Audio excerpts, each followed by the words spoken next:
We left off in previous classes talking about the times when we use bell curves in the class. So we talked about 3 times in which we use bell curves.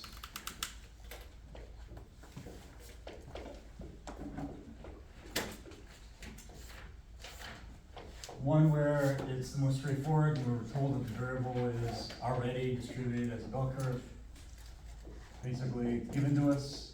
The second case involves using the central limit theorem. And the central limit theorem says that if we have a distribution of sample means, then that will be distributed as a bell curve. So if we have a probability when the variable involves a sample mean, like if we select a sample of 100 people and we take the mean of that sample and we want to know what the probability of the sample mean being relative to a number, like the probability that the sample mean is greater than 200 pounds, for example. This is when we would use the central limit theorem, where we know that the distribution of this variable ends up being a bell curve, and the central limit theorem will tell us the mean and standard deviation of that variable so that we can find the z-score and then look it up in the table. And then the last case that we talked about in the last class had to do with a bell curve approximation to an underlying distribution that was a binomial probability distribution. So this was normal approximation to a binomial probability distribution.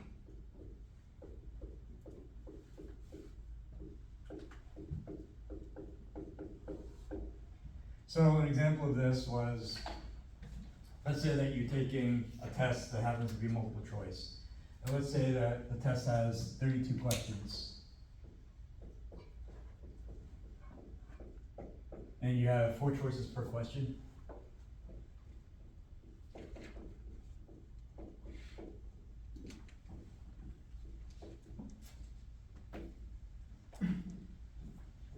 And let's say that in this 32 question multiple choice test, let's say passing is 20 questions or more. So let's say that passing means that you get 20 correct or more.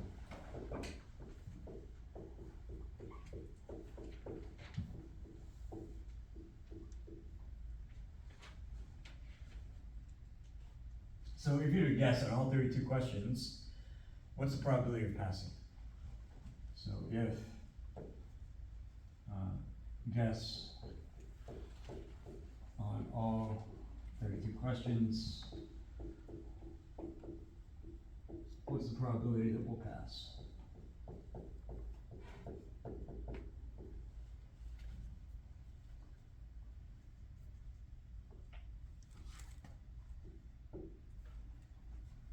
So even though passing means that you get 20 correct or more, there's some nuance here. It doesn't mean that you get just the first 20 questions right and the remaining questions wrong. It's any of the 20 questions correct.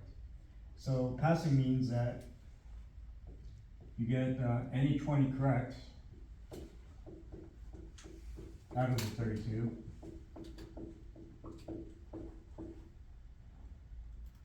But that's not the only situation in which you could pass this test if you happen to get just 20 questions correct. What are other situations that could happen where you could pass? 21. And you get 21 correct.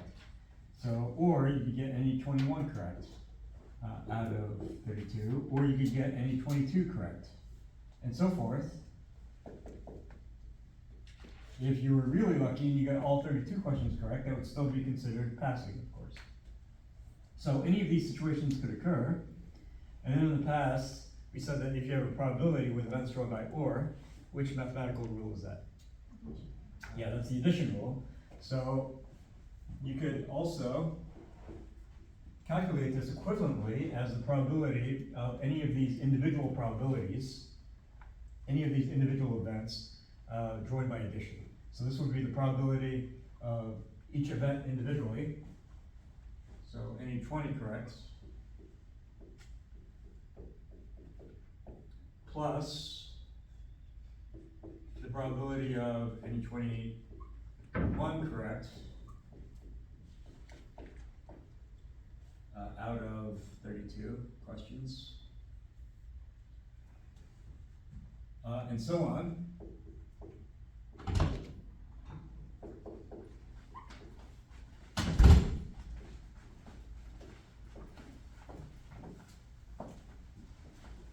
So now we've converted this probability with events run by OR into probabilities of separate individual events, now going by addition. But how would we find each of these individual probabilities?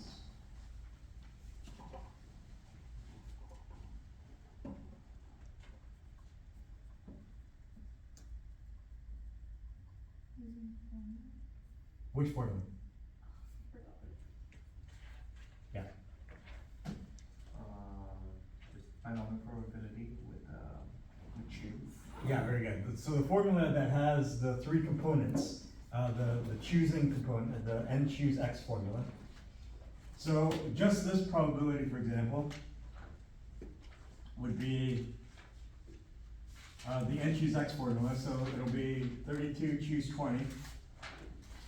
That's the counting component. And remember, we need three components in this formula. The other component is the success component.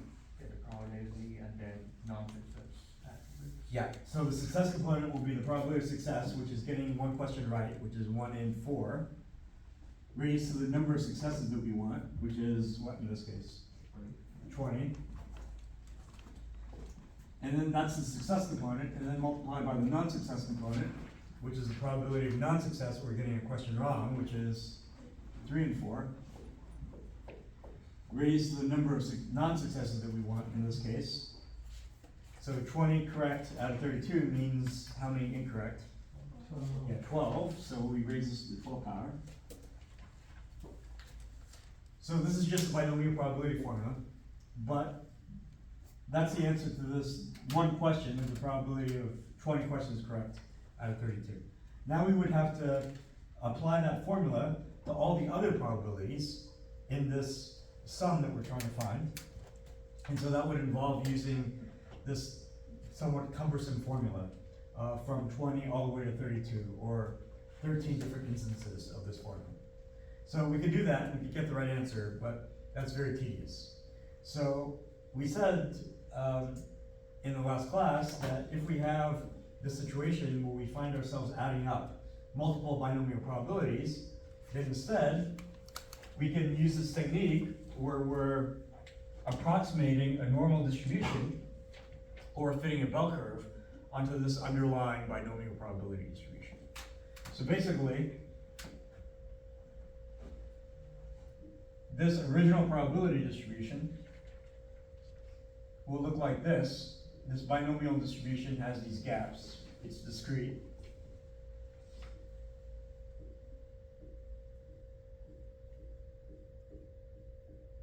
But instead of adding up, finding these individual probabilities, which means we're adding the heights of these bars up,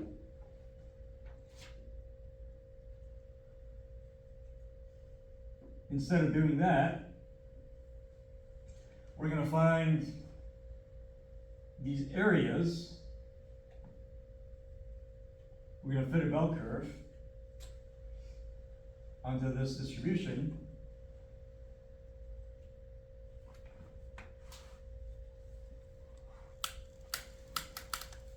And find this area instead of having to add up these individual binomial probabilities. So this area is going to be much faster, much more convenient to find. But to find the area under this bell curve, we need to be able to find the z-score and then look it up on the table, just like we've done before. So the only thing is, to find the z-score, you know it involves this formula. X is the data point minus the mean of the distribution divided by the standard deviation of the distribution. So we need these three components. So the first thing is, X itself is going to be where this starts, which is 20, all the way to 32, let's say all the way over here. But the way that we find area using this new bell curve, which is a continuous distribution, the way that we find probability is to find the area. So we need to convert this data point, each data point, to an area that we can find the probability of that data point for. Yeah. I was absent for the day that you handed out the probability sheets. let me see if I have extra, otherwise let me look after class. Okay. So, we have this new bell curve, which is a continuous distribution, and to find the area, to find the probability we've seen before, to find the probability of any value, or any range of values, we find it's the same as finding the area under that distribution. So each data point here needs to be given a region so that we can find the area and hence the probability for it. So this data point of 20, we need to convert that to a region now, so that to find the probability of this data point is equivalent to finding an area in that range. So based on how we round numbers, the data point of 20 is going to be given a region of 0.5 in either direction. So that will be 19.5 to 20.5. And again, your book calls this continuity correction. For this concept here, because we're converting an original binomial probability distribution, which is discrete, into a bell curve, which is continuous, we have to go through this step called continuity correction, where we're correcting a discrete data point into a region that has an area so that we can find the probability for it.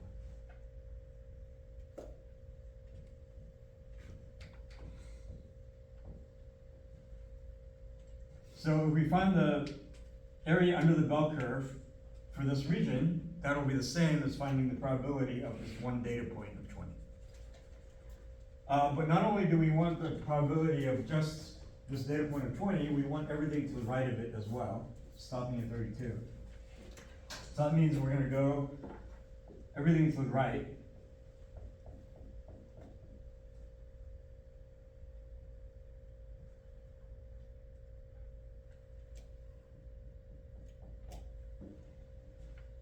So technically we should stop at 32, but when we find this area, we can actually go all the way to the right, past 32 as well. And why can we do that? Yeah. Because it's a continuous probability. Yeah, it's a continuous probability, and all this region down here, the total sum to the right, you'll see that 32 is so far to the right of this mean that everything to the right of it, the area under the bell curve to the right, will be so close to zero. It'll converge to zero, it'll be virtually zero, so that you can get away with finding the area to the right of this region and not lose much accuracy. So if you want to be a stickler, you can find this area from 19.5 stopping at around 32, or you can find the total area to the right, because this value of 32 has a z-score that is so far away from the mean that this total area to the right is virtually zero. So adding on that extra area is basically adding on zero. So let's say we find the total area to the right of this boundary here, and so when we find our z-score, the x value here is going to be where the edge of this area that we're trying to find starts. So where is this edge of the area that we're trying to find? Yeah, 19.5. So when we find the z-score, we're going to calculate 19.5 for x. And then what is the mean of this distribution? Yeah, very good. So this was approximating an actual distribution that is a binomial probability distribution. And we said that well, if we have that special case, then the mean is always n times p. And the standard deviation is the square root of n times p times q. And then n times p is going to be n is the number of trials. And here the number of trials is the total number in each of these individual binomial probabilities, which is this 32. So the number of trials is 32. And then P is the probability of success per trial. And success is what we're keeping track of in each binomial probability. which is getting a question correct, which is 1 in 4. So P is gonna be 1 in 4. So N times P will be 32 times 1 in 4, which is 8. So the mean here, or the average number of correct questions, if we were to guess on 32 questions, will be 8. So the mean here is gonna be 8.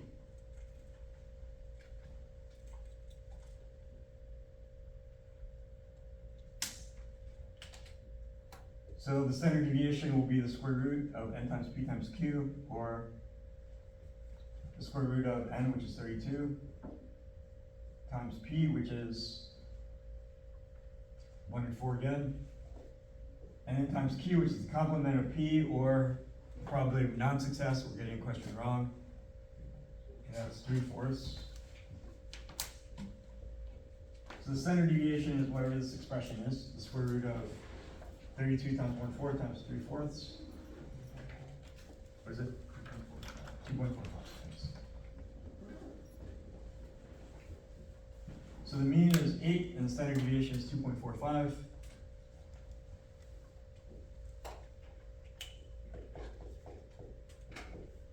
So if you evaluate this to find this z-score, it's going to be 19.5 minus 8 divided by 2.45. So if you punch that in, pretty good. Why is it 1/4 and 3/4? Yeah, so 1/4 is P, which is the probability of success per trial, which is the probability of getting a question correct.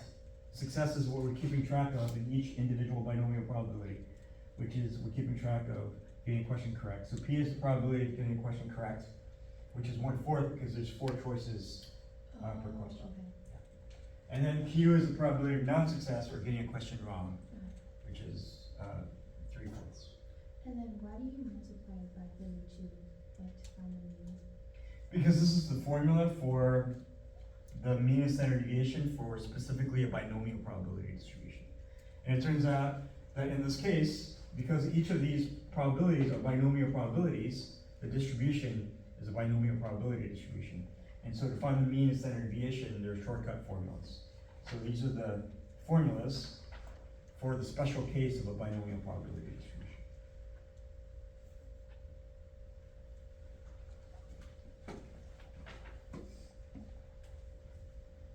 Okay, so if you punch this in, what's the z-score? Yeah. 11.22. Yeah, 11.22. So that tells you at 19.5, we're getting this number of questions correct out of 32. The z-score is 11.22. That means it's 11.22 standard deviations away from the mean.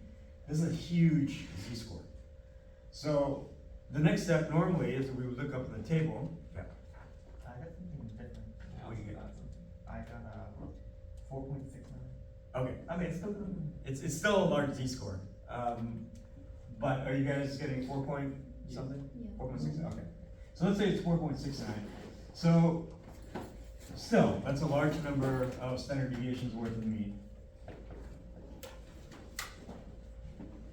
And normally, what would the next step be after we found the z-score? Remember, our goal here is to find the probability of getting more questions correct or finding the area to the right under this bell curve. So what would the next step be after we found the z-score? Find it on the chart. Yeah, look up the chart to find the left area. The chart will give us the left area directly. But you'll see that the chart maxes out at 3.5 for the z-score. And if, so basically, in the chart, the z-score is 3.5, which is, let's say, here. And so, according to the chart, if the z-score were 3.5, then what's the left area? Yeah, 99.99%.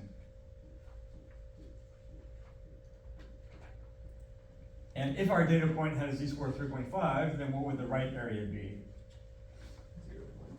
Yeah, what's left over from the left area of 99.99%, which is 0.01%. But that's the right area if our z-score is 3.5, but our z-score is 4.69. So that's going to be further to the right than the z-score 3.5.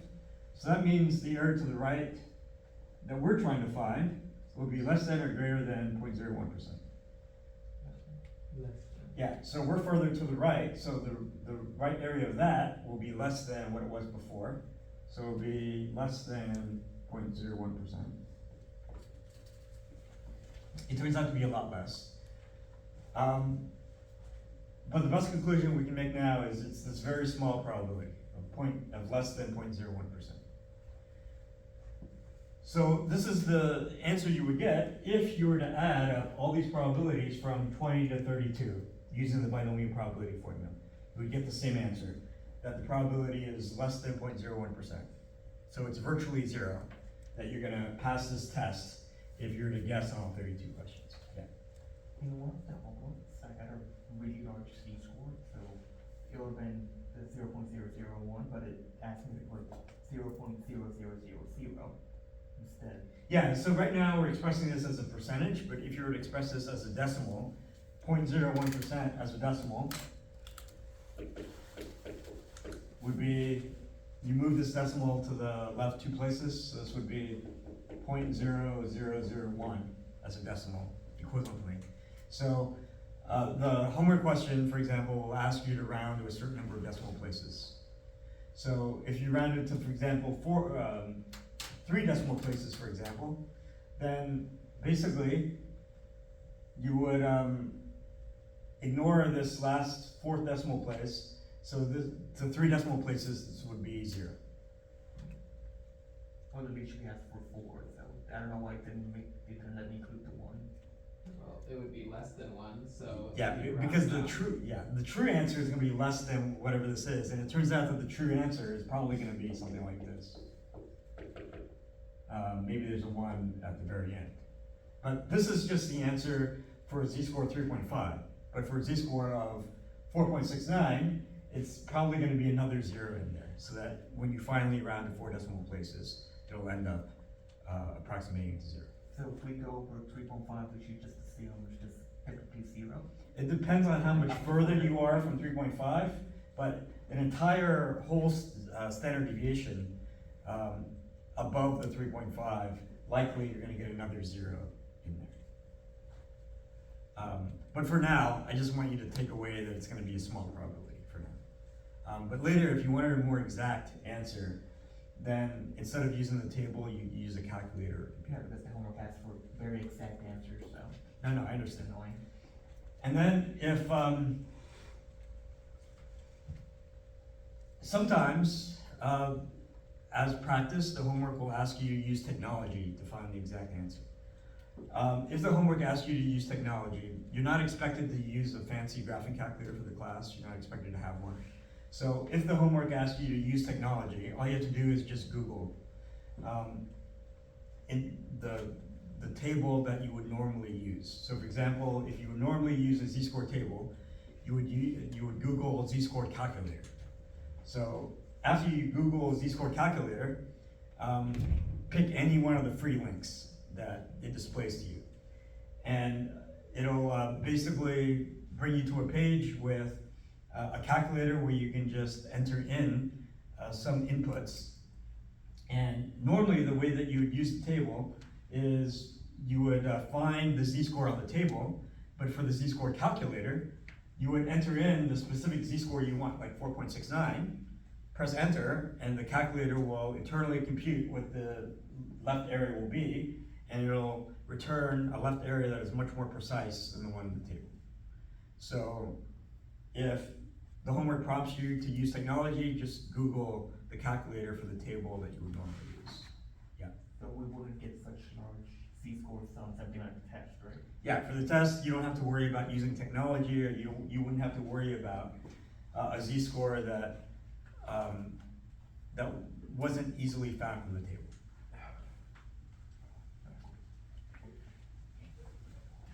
Okay, any questions?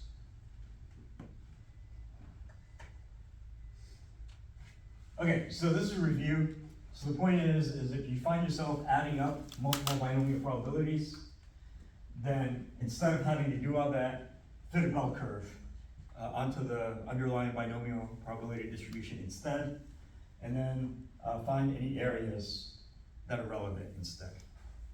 And the areas that you find when you calculate for x will involve continuity correction.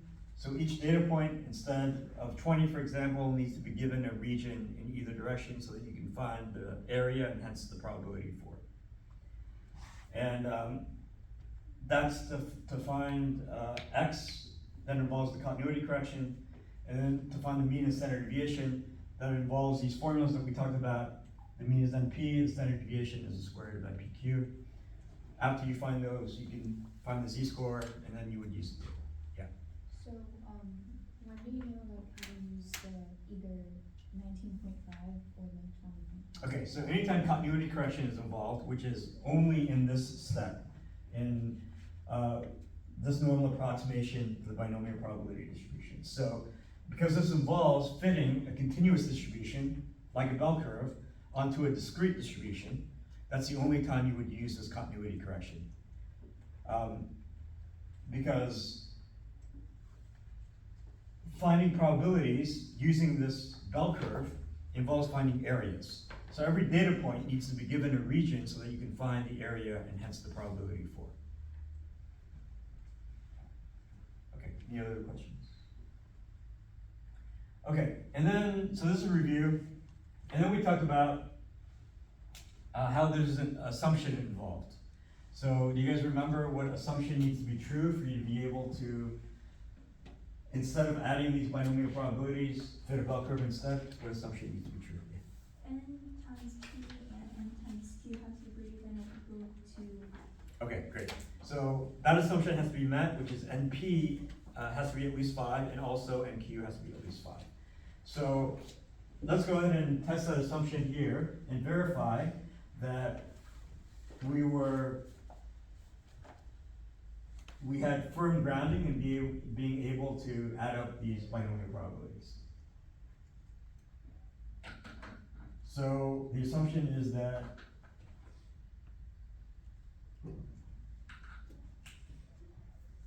NQ has to be at least 5 and NQ has to be at least 5. So in this case, what's NQ and NP? What's NP in this case? 32. Yeah, N itself is 32. That's the total number of trials in each of these binomial probabilities we're trying to add up. And then what's P? 1/4. Yeah, P is the probability of success, or probability of whatever it is we're keeping track here.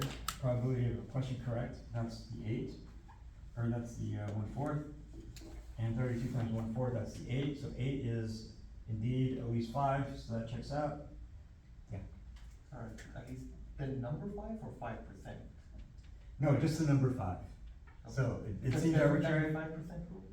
No, this is different with the 5% rule. Okay. So the point of this is just to be able to roughly quantify whether there's enough mass on both sides of the mean, so that you could verify that it's a bell curve. Because a bell curve means that there's enough mass on both sides of the mean, and it's roughly symmetric.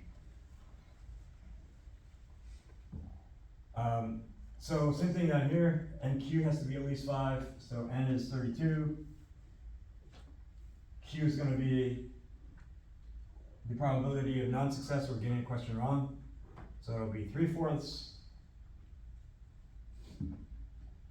So if you evaluate this, you'll see it's 24, which is definitely at least 5, so that checks out too. And because both these assumptions were met, it was legitimate for us to be able to, instead of adding these binomial probabilities, to fit a bell curve instead. So we were able to do that because these assumptions were met. Any questions? So, just as a counterexample,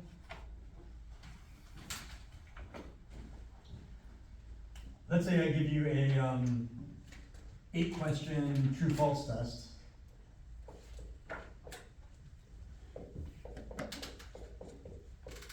Let's say you were to guess on all 8 questions, and let's say passing means that you need 5 correct or more.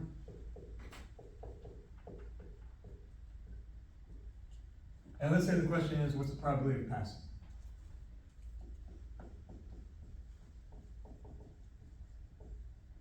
So passing means that you need 5 correct or more. So we want the probability of either getting 5 correct, or 6 correct, or 7 correct, or all 8 correct. And probability with OR is the addition rule, so this would be the probability of getting 5 correct out of 8, or 6 correct out of 8, or 7 correct out of 8, or all 8 correct out of 8. And then probability with OR is addition, so we would add up these separate probabilities.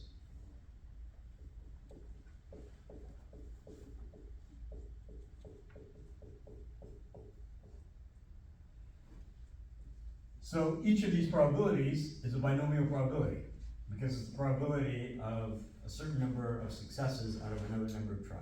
It's the probability of getting this number of questions correct out of 8 questions total.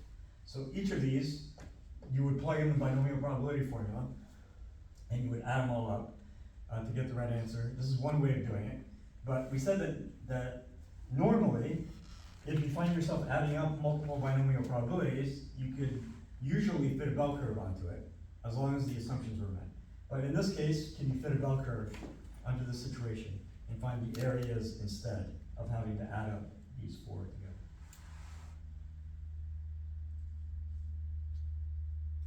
So remember, the assumption needs to be met. So the assumption is that n, p, n, and q have to be at least 5. So in this case, what's n and what's p? N is 8 and P is 1/2. Yeah, very good. So n is the total number of trials. In each of these binomial probabilities, we're trying to add up. So the total number of trials is 8 because there are 8 questions. So n is going to be 8.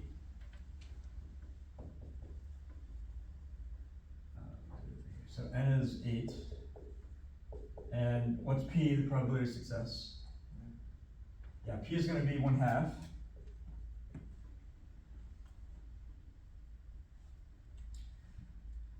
And so if we do n times p, we're going to get 8 times 1/2, which is 4. And this assumption of np being greater than or equal to 5 is not met. So already the first assumption fails. And remember, both assumptions have to be met. It's an and. So np has to be at least 5 and q has to be at least 5. So if already the first assumption is met, then that means the entire assumption fails. So that tells you that you can't take the shortcut of fitting a bell curve onto the situation of adding these multiple binomial probabilities. So in this case, to get the accurate answer, you're going to have to add up these 4 binomial probabilities. You can't take the shortcut of fitting a bell curve onto it. So if you didn't check this assumption first, and you fit a bell curve onto this, and went down that road of going through all those steps to finally get an answer, get a z-score, look it up on the chart, you're going to get an answer that is not accurate. So because the assumption failed. So to get an accurate answer, you're going to have to add up these 4 binomial probabilities. And the test will test to see if you check this assumption. So if you forgot to check this assumption, and you just fit a bell curve onto it, just by habit, then you're going to get an answer that is not accurate. So for this case, because the assumption failed, the only way to get the accurate answer is to actually add these 4 binomial probabilities up. Any questions? Okay, so this is a review of what we talked about last time. That's this case of fitting a bell curve onto the underlying binomial probability distribution. And we emphasize the need to check the assumption first. So now let's move on. Any questions?